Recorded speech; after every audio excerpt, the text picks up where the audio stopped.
வெளிப்படையா தெளிவுபடுத்த வேண்டிய நேரம் இதுன்னு நினைக்கிறேன். அதாவது என்னால ஒரு நிறுவனம் நடத்தப்படுது மஹியான்னு சொல்லி. அந்த நிறுவனத்துக்கு கீழ் நிறைய நிறுவனங்கள் இருக்கு. அல்ஹம்துலில்லாஹ் அல்லாஹ்வுடைய உதவியை கொண்டு பல ஆண்டுகளுடைய சிரமத்துக்கு பிறகு ஒரு நிறுவனத்தை நம்ம நடத்திட்டு இருக்கிறோம். அதுல பல தொழிலாளர்கள் இருக்கிறாங்க, பல பேருக்கு வேலை வாய்ப்புகள் கொடுத்துருக்கோம். நிறுவனம் சார்ந்த பல தொழில்கள் இருக்கு. அதுல உணவகங்கள், ரெஸ்டாரண்ட் இருக்கு, கஃபே இருக்கு, அப்புறம் அல் இஹ்சான் டூர்ஸ் அண்ட் டிராவல்ஸ் இருக்கு. அது டூர்ஸ் அண்ட் டிராவல்ஸ்னா உம்ராவுக்காக அழைத்து செல்லக்கூடிய அந்த நிறுவனம் இருக்கு. அப்புறம் ஐடியில கொஞ்சம் நிறுவனங்கள் இருக்கு. ஸோ இதெல்லாம் நம்மளால் நிர்வகிக்கப்படக்கூடிய நிறுவனங்கள். இந்த முழு நிறுவனங்களும் என்னால் நடத்தப்படக்கூடியதுதான். இந்த அரசாங்கத்துக்கு உட்பட்டு நேர்மையா வரி கட்டி, ஜிஎஸ்டி கட்டி, ஐடி ஃபைல் பண்ணி, கணக்கு வழக்குகள், இது எப்படி இந்த நிறுவனம் ஆரம்பிக்கப்பட்டுச்சு, எந்த முதலீடு கொண்டு ஆரம்பிக்கப்பட்டுச்சு, எல்லா டாக்குமெண்டேஷனும் கவர்மெண்ட் ரீதியா நம்மள்ட்ட தெளிவா அல்ஹம்துலில்லாஹ் இருக்கு. இந்த நிறுவனங்களுக்கும் மற்றவங்களுக்கும் எந்த சம்பந்தமோ, எந்த ஒரு தொடர்போ, வியாபார ரீதியான தொடர்போ அல்லது வியாபார ரீதியான முதலீடோ என் தரப்பு அல்லாத மக்கள்கிட்ட இருந்து இல்ல. அல்லாஹு அலம், அல்லாஹ் அறிந்தவன். சில நேரங்களில் வாழ்க்கை சில பாடங்களை, சில அனுபவங்களை சத்தமா தான் சொல்லிக் கொடுக்கும் அல்லது கடினமா தான் சொல்லிக் கொடுக்கும். ஆனா இந்த மாதிரி விமர்சனங்கள் வரும்போது அல்லது இந்த மாதிரியான கேள்விகளை நோக்கி வரும்போது ரெண்டு விஷயத்தை நான் நீங்க மேல் சொன்ன அந்த கேள்வியை இணைச்சு சொல்றேன். இப்படி விமர்சனங்கள் வரும்போது என்னோட நிலைப்பாடு எப்படி ஆகும்னா, மார்க்கத்தை படிக்க ஆரம்பிப்பேன். மார்க்கம் இதுல எப்படி நம்ம நடந்துக்க சொல்லுது, இப்படி ஒரு பிரச்சனைகளோ விமர்சனங்களோ இந்த மாதிரி கேள்விகளோ வரும்போது எப்படி நடந்து கொள்ளணுங்கிற ஒரு எண்ணத்தை படிக்க ஆரம்பிப்பேன். இப்ப ரெண்டு விஷயத்த இன்னைக்கு நான் படிச்சேன். அல்ஹம்துலில்லாஹ் அல்ஹம்துலில்லாஹ்ங்கிற ரெண்டு வார்த்தை அதுக்கு போதுமானதா இருக்கும். ஒரு அல்ஹம்துலில்லாஹ் எதுக்குன்னா, அபூ தர்தா ரலியல்லாஹு அன்ஹு ரசூலுல்லாஹி ஸல்லல்லாஹு அலைஹி வஸல்லம் உடைய தோழர். அவர்கிட்ட கேட்பாங்க, அபூ தர்தா, மக்கள் சில நேரம் நான் அவங்கள்ட்ட நடக்கும்போது இலைகள்ல நடக்கிற மாதிரி இருக்கு எனக்கு, சில நேரம் மக்கள்கிட்ட நடக்கும்போது முள் மேல நடக்கிற மாதிரி இருக்கு. ரெண்டு காலத்தையும் நான் சந்திக்கிறேன். சில நேரம் அவங்க அநீதமா நடந்துக்கிறாங்க, நானும் அநீதமா நடந்துடுறேன். அல்லது அநீதமா நடக்காம விட்டாலும் அவங்க என்ன விட போறது இல்லை, விட மாட்டேங்கிறாங்க. எப்போதுமே என்ன தொந்தரவு கொடுத்துக்கிட்டே இருக்கிறாங்க.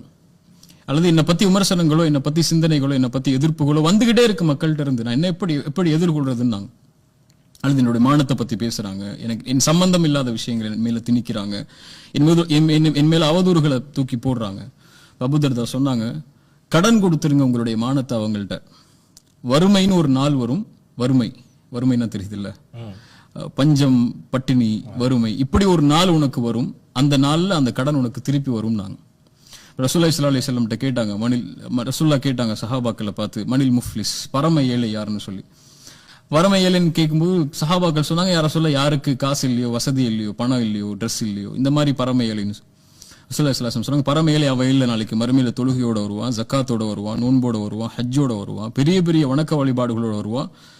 ஆனா அவனுடைய வணக்க வழிபாடுகள் எல்லாம் தூசியா பறக்க விடப்பட்டு இவர்களுடைய பாவங்கள் எல்லாம் அவனுக்கு கொடுக்கப்பட்டு அதன் காரணமா சொர்க்கத்துக்கு தகுதியா வந்த நபர் நரகத்துக்கு தூக்கி எறியப்படுவார். அவர் தான் பரம ஏழைன்னு சொன்னாங்க. என்ன அர்த்தம்? அவர் யார்? இவரை பத்தி அவர் பேசியிருப்பார், அதனால அவர் நன்மை அவருக்கு கொடுக்கப்படும். அல்லது இவருடைய மானத்தை பத்தி பேசியிருப்பார், நன்மை அவருக்கு கொடுக்கப்படும். இப்படி அவர் நன்மைகளை சம்பாதிச்சு சொர்க்கத்துக்கு தகுதியா இருந்தவர் நரகத்துக்கு தூக்கி போடப்படுவார்னு சொன்னாங்க. ரெண்டு அல்ஹம்துலில்லாஹ். ஒன்னு அல்ஹம்துலில்லாஹ், அல்லாஹ் நம்மள ரசூலுல்லாஹி ஸல்லல்லாஹு அலைஹி வஸல்லம் சந்தித்த அதே சோதனைகளை, அதே விமர்சனங்களை, அதே அவர்கள் மீது இல்லாத பழி சொல்ல போடும்போது அவர்கள் எப்படி எதிர்கொண்டாங்களோ, எப்படி ஆயிஷா ரலியல்லாஹு அன்ஹா எதிர்கொண்டாங்களோ, எப்படி அலி இப்னு அபி தாலிப் எதிர்கொண்டாங்களோ, இப்படி மானம் சம்பந்தப்பட்ட விஷயத்துல அல்லது அவங்களுடைய கண்ணியம் சம்பந்தப்பட்ட விஷயத்துல அவங்களுக்கு தகுதி இல்லாத ஒரு அவதூறு அவர்கள் மேல போடப்படும் போது எப்படி அவங்க எதிர்கொண்டாங்களோ, அப்படி எதிர்கொள்ளக்கூடிய நிலைமையில அல்லாஹ் அந்த சோதனையை கடக்கக்கூடிய நிலைமையில அல்லாஹ் நம்மளே வச்சிருக்கிறதுக்கு அல்ஹம்துலில்லாஹ். ஆமா, அது பெரிய அல்ஹம்துலில்லாஹ்ல. அப்படி ஒரு சோதனையை சந்திக்கிறதுக்கு அல்லாஹ் வாய்ப்பு கொடுக்கறான்ல. அப்படி ஒரு சோதனையில வரும்போது, உன் கண்ணியத்துக்கு இழுக்கு வரும்போது நீ எப்படி கண்ணியமா நடந்து கொள்றன்னு தான் ரசூலுல்லாஹ் கற்றுக் கொடுத்தாங்க. எவ்வளவு கண்ணியத்துக்கு குறைவா அந்த சமூகம் அவங்களை நடத்தினாலும் அவங்க நடத்தினது கண்ணியமா தான், அவங்க பேசினது கண்ணியமா தான், அவங்க அதை எதிர்கொண்டது கண்ணியமா தான். அதுக்கு அல்ஹம்துலில்லாஹ்.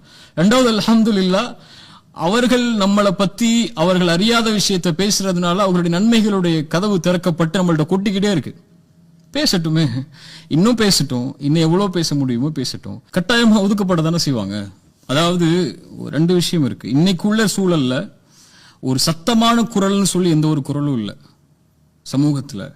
நம்ம தலைமுறையில ஒரு 5 வருஷம் அல்லது 10 வருஷம் முன்னாடி இருந்த சத்தமான குரல்கள் எல்லாமே விமர்சனங்களாலேயே அல்லது அவர்கள் மேல போடப்பட்ட பழிகளாலேயே ஒழிக்கப்பட்டுடுச்சு.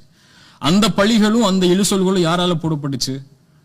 எதிர்த்தரப்புல இருக்கக்கூடிய மக்களால் அல்ல, நம்ம மக்களாலே போடப்பட்ட அவதூறுகளால, நம்ம மக்களே அவர்கள் மேல சொன்ன பழிச்சொல்களால, அவங்க செஞ்ச பாவங்கள், சில பாவங்கள் எடுத்துக்கொண்டு அவங்களை விமர்சிச்சதுனால அவங்களுடைய குரல் இன்னைக்கு இல்லை.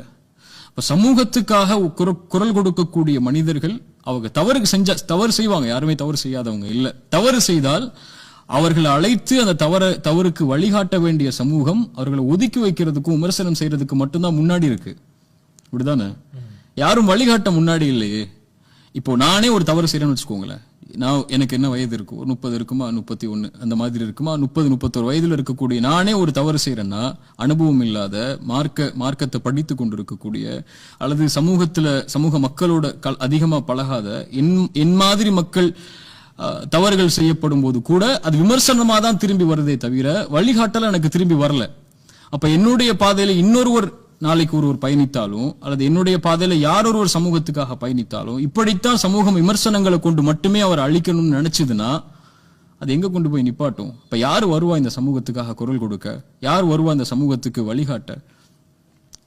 அவர்களுடைய தவறுகளை கண்ணியமான முறையில் திருத்த வேண்டியதான் நம்முடைய பொறுப்பை தவிர தவறுகளை கொண்டு ஒதுக்கி வைக்கிறது நம்மளுடைய கடமையும் இல்லை, வேலையும் இல்லை. இப்ப சமூகம் இதுல கொஞ்சம் மாறணும்னு நினைக்கிறேன். ஏன்னா ஒரு அழைத்தால் ஒரு பெரிய பலமிக்க ஒரு கூட்டம் கூடக்கூடிய நிலைமைக்கு இந்த சமூகம் இருந்துச்சு. ஆனா இன்னைக்கு யார் அழைத்தாலும் அப்படி ஒரு பலமிக்க ஒரு கூட்டம் கூட முடியாத அளவுக்கு தலைமைத்துவம் இல்லாத, சப்தம் இல்லாத ஒரு சமூகமா நம்ம இருக்கிறோம். அதை கவனத்தில் கொள்ளணும்.